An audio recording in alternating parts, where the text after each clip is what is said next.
Submitted for your approval. Submitted for your approval. Another dimension.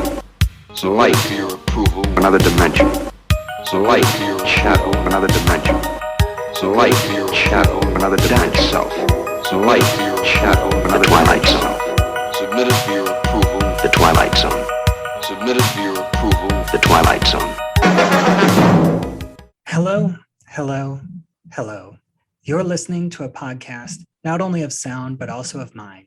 It's Time to Rewind is a podcast that takes a journey into a wondrous land of time loops whose boundaries are that of imagination. I'm your host, Bubba Wheat, and each episode, my guest and I explore these time loops, one loop at a time. This stop is Trapped in the Twilight Zone, and this is the eighth and final stop at 2019's Season 1, Episode 3 replay, starting at 37 minutes and 42 seconds, with Nina recording Dorian and his daughter Trinity 10 years later, and ending at the end of the episode with police lights faintly flashing on Nina's face as Dorian goes out for ice cream, and we get a brief whoop whoop of a siren. Joining me again is my guest, Ryanne Bennett from Black Girl Nerds. How are you doing today? Doing very well. Thank you for having me back to continue to talk about this episode. I'm excited to get into the last part of it. Yeah. So before we get to the last this last bit of the episode, let me ask you what's your experience with the Twilight Zone in general? Like, was this your first experience with the episodes, or did you have like any sort of like cultural osmosis, as we like to call it? This is my first experience. Only thing I was familiar with was the theme song. Like everybody hears that little beats in the beginning, and you know you're getting sucked into that world. You know that's Twilight Zone. So this was like a real treat for you to pull me into this world where I did not have a choice, and I was gratefully dragged into it, and very curious to see, to be able to check out some more of the other episodes. But yeah, this was a really cool treat, because I'm hearing Jordan Peele step into the world. I was a fan of his work, so I kind of wanted to check it out anyway. But this kind of helped me to stop making excuses and dive into it. So this is cool.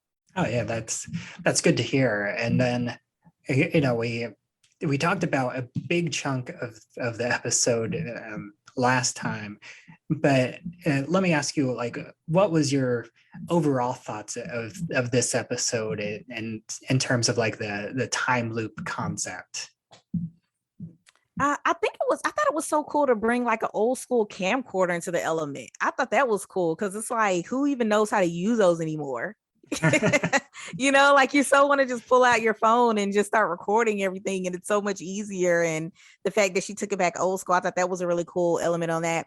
And also just, I love the mysterious, anytime you're talking about like just time loops and time jumping maybe in general, I just like how there's always that mystery of just how is this magic working? How is she able to, why is she bestowed this gift? And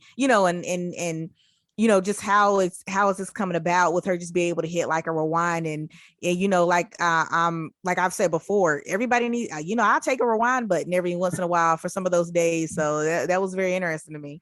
Yeah, and then I'm curious, is there other, like, what experience do you have with other time loop stories? Like I know that there's, a lot of people are very familiar with Groundhog Day, which was my first season of this podcast.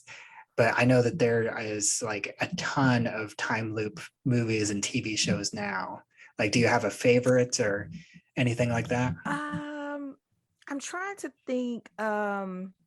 David Washington, Denzel Washington's son. I'm trying to think the movie that they recently came out with that has sort of a weird kind of time loop to it. It was like they put it back like 10 times before they actually put it out for everybody to see it because of the COVID and everything. Yeah, it's like a weird, really long name, like something to do with like photographs or.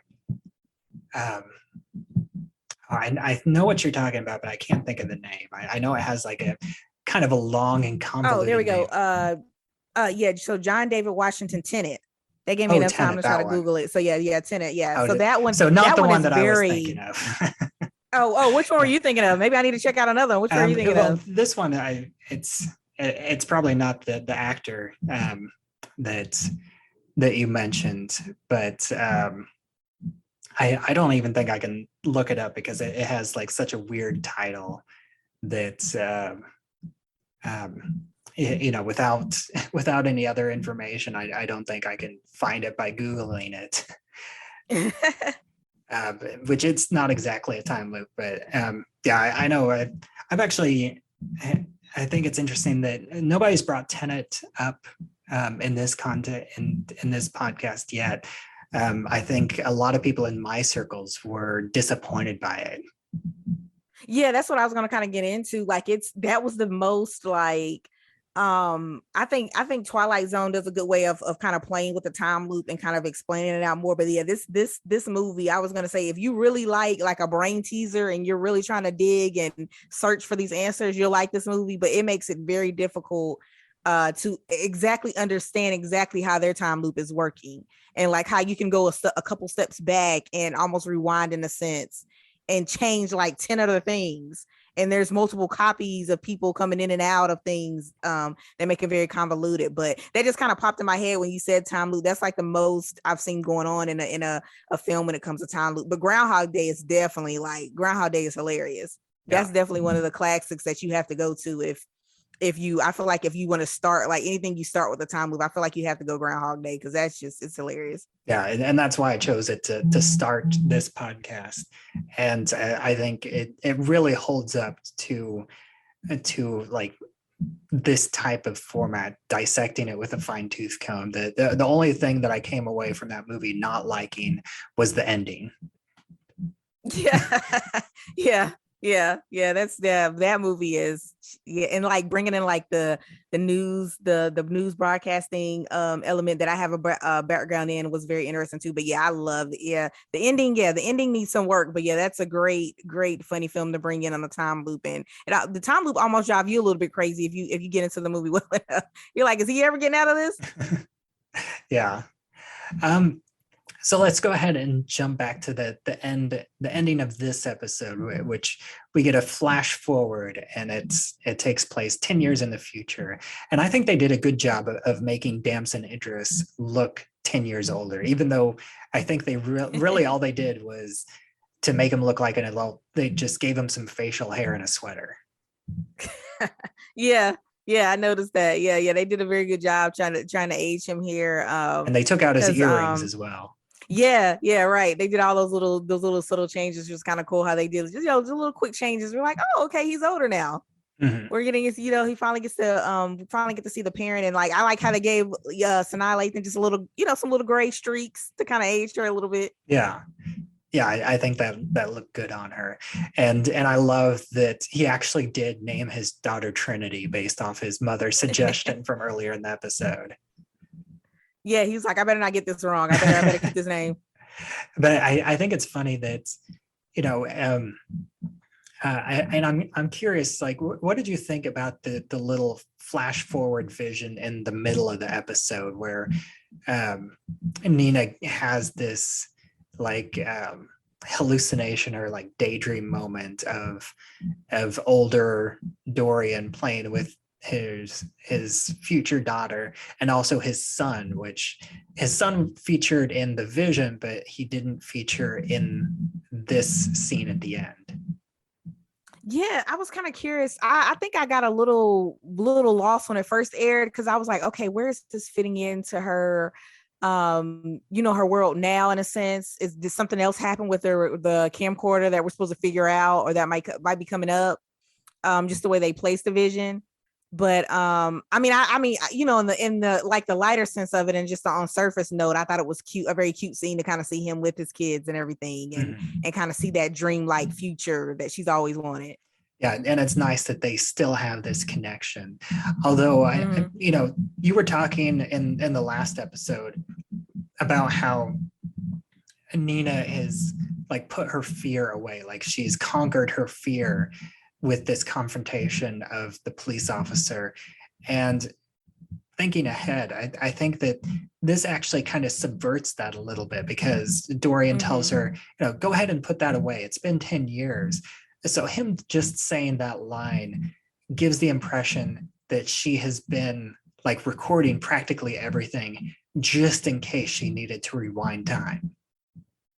Yeah, like she kind of went back. It's like, well, what happened? Or, was she still, maybe it was hard for her to continue to be as brave as she was that day. Like you said, she still needed that security blanket in a sense, where she was like, just in case, Yeah, let me so just hold on to this, because yes, I can control something in this sense, feel that sense of control. yeah, so it's almost like she lived those next 10 years with this constant sense of fear in the back of her Right. and the back of her mind, and that fear is basically proven right, because the Trinity gets to play with the camera for a second and she immediately drops it like kids do, and it's an old camera, so it just completely shatters into like 7 different pieces, and Nina freaks out, and Dorian tells her, it's okay, let it go, put it in the past. And then, of course, we get the ominous Twilight Zone ending, where we see the reflection, or not even the reflection, but you see like just the hint of the flashing lights on Nina's face, which I love the subtlety of that, because you can just kind of barely see it. It's not so much a reflection, but you can see it on her face, right? Yeah, absolutely. And it's just that sense of, oh man, are we back? Is it never going to be okay, for him without this camcorder? And just that, the bigger reference of, just having to find a way to deal with, like you said, those issues aren't gonna magically go away. Mm-hmm. So just finding a way to cope and finding a way, without that security blanket, to deal with what her son can face in this world, and she can't always be there to protect him. Like that realization that she has to let it go. Yeah. So do you think that's Lasky outside? I thought so, or somebody like some police officer that still has the same mentality or fear, or however you want to put it. Hopefully is going to lead. I'm hoping that it was leading with words and not a weapon. Yeah. But yeah, it was, I'm not sure if it was still him. I'm like, wow, I would definitely be shocked. But I don't know. For me, just seeing the lights on her face was just an instant like fear. And I kind of stayed at that moment. And I was just like, hopefully, but at the same time, it's that realization of you have to find a way to move through that fear. That's going to always be there. Like it's going to always come somehow in some way. And hopefully, I'm just hoping he was able to deal with it in a nonviolent way. But it's very spooky, very mysterious way they end the episode. Yeah, I think I like to think that it was Lasky, and I feel like that helps reinforce my theory that he is the devil, and that he's coming back after them again now that she's lost the protection of, like, I haven't called it this before, but like this Oogum Boogum camera, because that's I don't know if you were familiar with the song, but in the song at the diner in the beginning is Oogum Boogum, and that's okay. that's what they're actually saying, because I know I listen to the music at the beginning, like every time they go back to the diner, you get this classic this classic sounding diner song, and it's let's see, I have it in my notes. It's Oogum Boogum by Brenton Wood from 1967. And and Oogum Boogum is basically just another word for abracadabra. So it's just like a stereotypical magic word. And I think that, her losing this camera, it's like her losing this magical protection on her family. That's and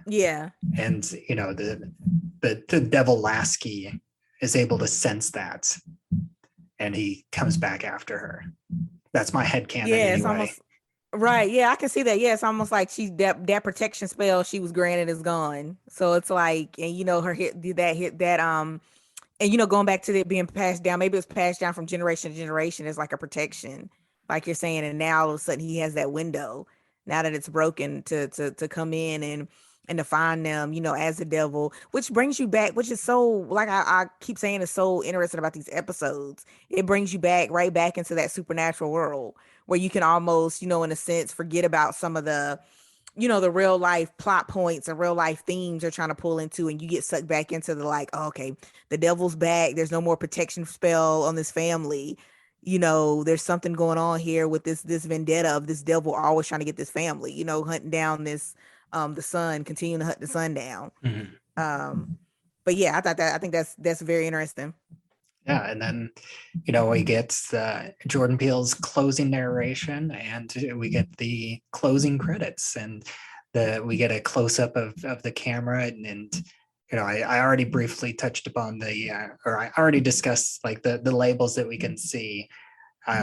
In previous episodes, we get the Whipple brand, which is a reference to another Twilight Zone episode, and we get the diesel proprietaire on the side, which is 10 per owner, which is a reference to a different classic Twilight Zone episode, a most unusual camera. And I think that's nice that they do get a good shot of that camcorder. Yeah, I definitely need to go back and pick up some of these Easter eggs. I'm trying to take notes as we're going through like stuff I need to go back and check out. And I love too Jordan Peele's line of there, like, for some evil there's no magical solutions. Mhm. So I loved all of that stuff he kind of tied up for us at the end, and a lot of stuff to think about. Like you said, as you see those lights reflected on her face and going to the credits, seeing the camcorder. So yeah, I thought that was very like, I'm still on the edge of my seat as a fan and wanted to know more, but I thought it was a very well done ending, because that's what the ending is supposed to do for you. So that's yeah, I thought that was very well put together there at the end.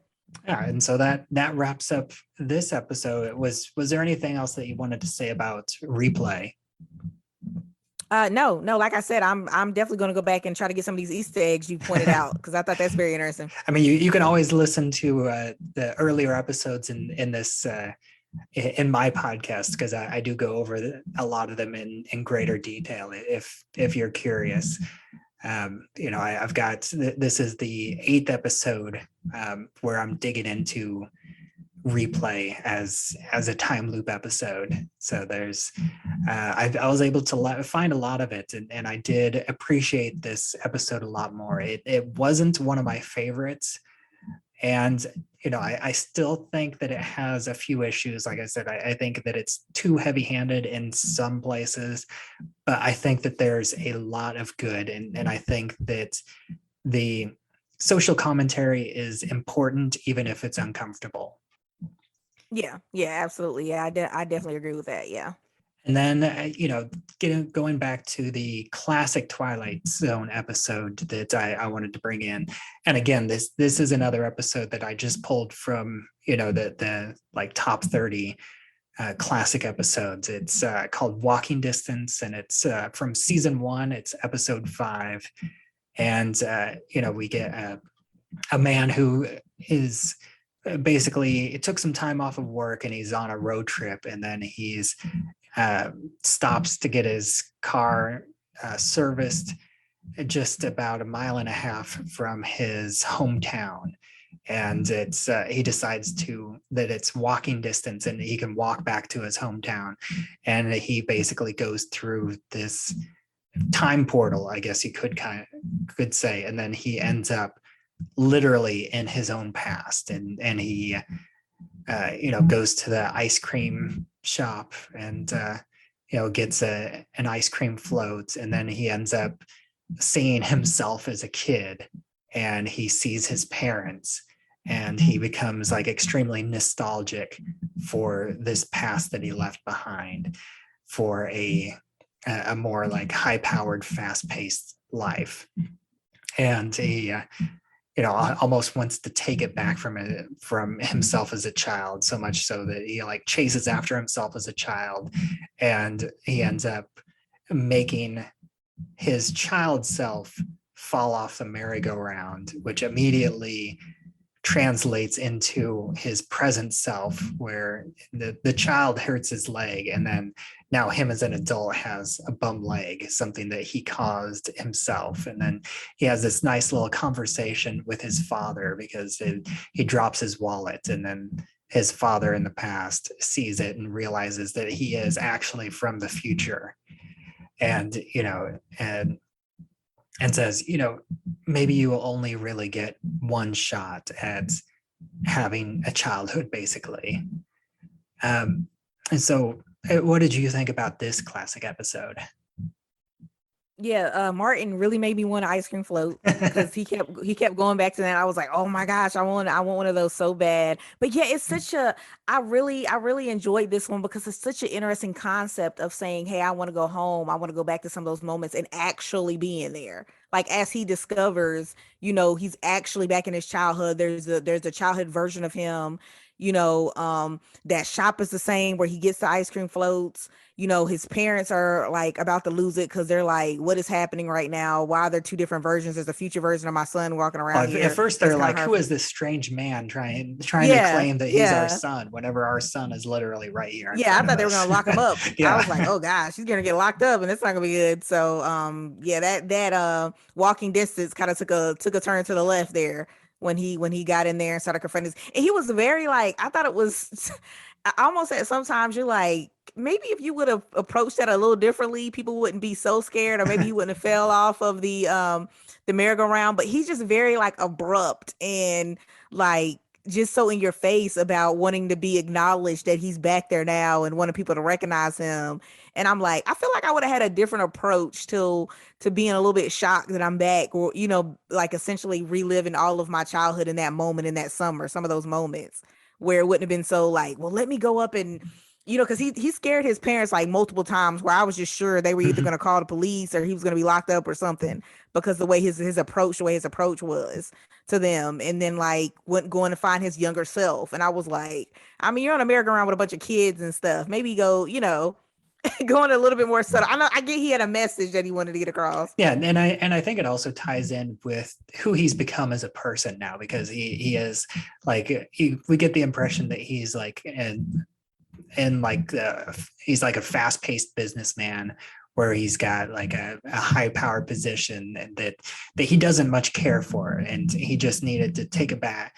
He wanted to take a step back from his job to take a moment to slow things down, and but he's still in this fast-paced mindset to where he has to get his message across quickly, because he only gets one chance to tell his younger self to enjoy the childhood that he has and enjoy this summer that's supposed to be a great summer.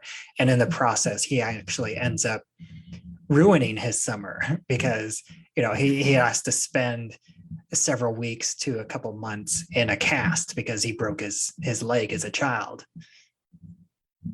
Yeah, I thought that was a very interesting twist, that he was going to find everything, and he was like, well, I remember this, and it was such a happy time for me then, and I remember this during the summer. And then he comes up with that leg injury going back into his future, where it's almost a kind of like a little like reality hit in a sense. Like you said, that you see that change in his personality, or where he started, for where he started first entering into his hometown. Yeah. or where he grew up. Yeah, he walks. And after that, he walks with a limp.